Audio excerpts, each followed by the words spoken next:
Hello guys, welcome to my channel. તો અત્યારે આપણે એસસીપીસીની જે ડિગ્રી એન્જિનિયરિંગ બ્રાન્ચ વાઇઝ જે કટઓફ છે તે 2023-24નો કટઓફ આવી ગયો છે. તો તમે તમારી બ્રાન્ચ તમારે કઈ લેવી છે, સપોઝ તમે એરોનોટિકલ એન્જિનિયરિંગ લેવી હોય તો કઈ કોલેજ એરોનોટિકલ પ્રોવાઈડ કરે છે, તેનો રેન્ક કેટલો, તો OBC, SC, ST, SCBC, EWS બધી કેટેગરી વાઇઝ તમે જોઈ શકો છો. આ એઆઈનું છે, automobile engineering, biomedical, biotechnology, chemical એન્જિનિયરિંગમાં સપોઝ ફર્સ્ટ કોલેજ છે કે એમએસયુ બરોડા, તો ત્યાં કેટલો રેન્ક હતો?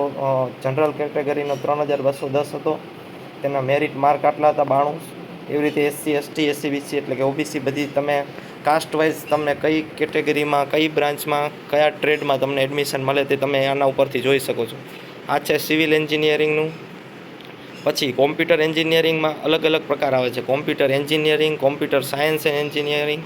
સપોઝ આ કોમ્પ્યુટર એન્જિનિયરિંગ છે તો આ ડીડીયુ નડિયાદમાં 277 રેન્ક હતો. તો આ રેન્ક વાઇઝ તમારી બ્રાન્ચ વાઇઝ તમને ડિસ્ટ્રીબ્યુટ કરેલી છે કે પહેલા રેન્કને કોમ્પ્યુટર એન્જિનિયરિંગમાં 277 રેન્ક ઓબીસી જનરલ કેટેગરીવાળાએ એડમિશન લીધું હતું. તો આ કોમ્પ્યુટર એન્જિનિયરિંગ થઈ ગયું. હવે તમે કોમ્પ્યુટર સાયન્સવાળું આવશે તે પણ આપણે જોઈ લઈએ. Suppose computer engineering artificial intelligence એઆઈવાળું પણ છે, ક્લાઉડવાળું છે. પછી આવ્યું કોમ્પ્યુટર એન્જિનિયરિંગ ગુજરાતી મીડિયમ માટે પણ છે. Computer science and design, computer science and engineering Nirma યુનિવર્સિટીમાં 228 ઓપન કેટેગરીનો રેન્ક હતો, 99 માર્ક હતા.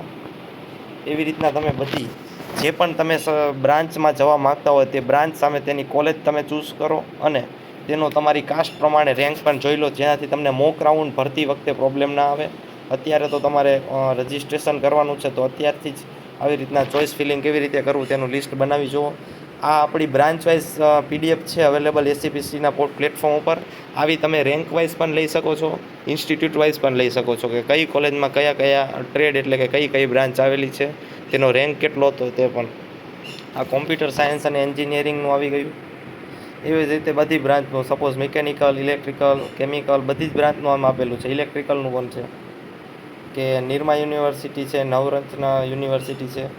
તો નિરમા યુનિવર્સિટીમાં 7264 રેન્ક ઇલેક્ટ્રિકલ એન્જિનિયરિંગ ઓપન કેટેગરીમાં એડમિશન મળે છે. એસસી એસટીમાં 24,000 છે, ઓબીસીમાં 17,000 છે, ઈડબ્લ્યુએસમાં 12,000. તો આવી રીતના તમે જોઈ શકો છો.